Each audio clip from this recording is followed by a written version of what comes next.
What is t-test? Sample for means. And how can we analyze the data by using Chat GPT? Here you are.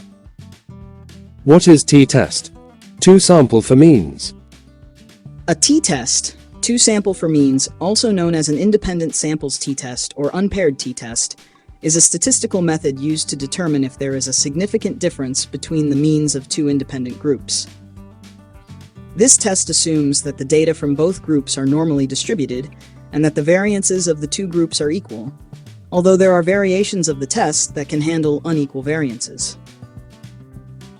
Key concepts. 1. Independent samples. The two groups being compared should be independent of each other. This means that the data from one group should not influence or be related to the data from the other group. 2.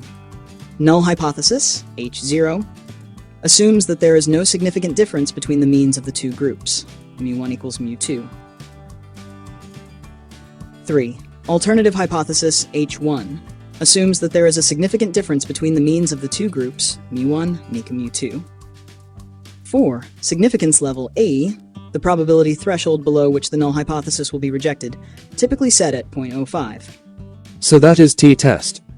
Sample for means.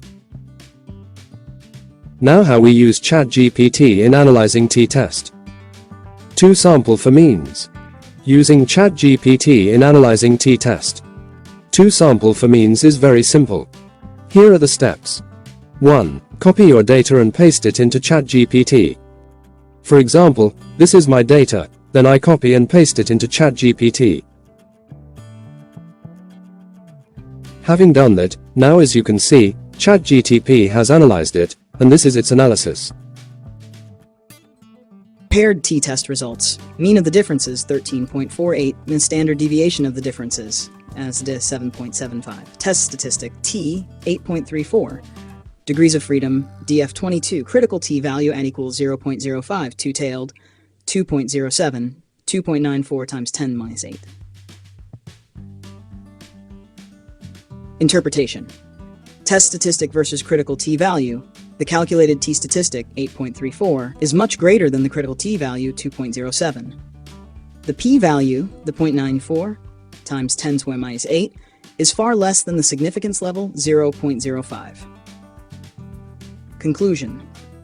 Since the t-statistic is greater than the critical t-value and the p-value is much smaller than the significance level, we reject the null hypothesis.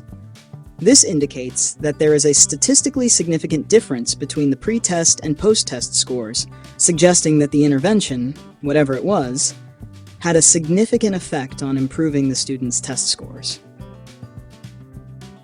2. Next, copy and paste this analysis to the file that you want to save.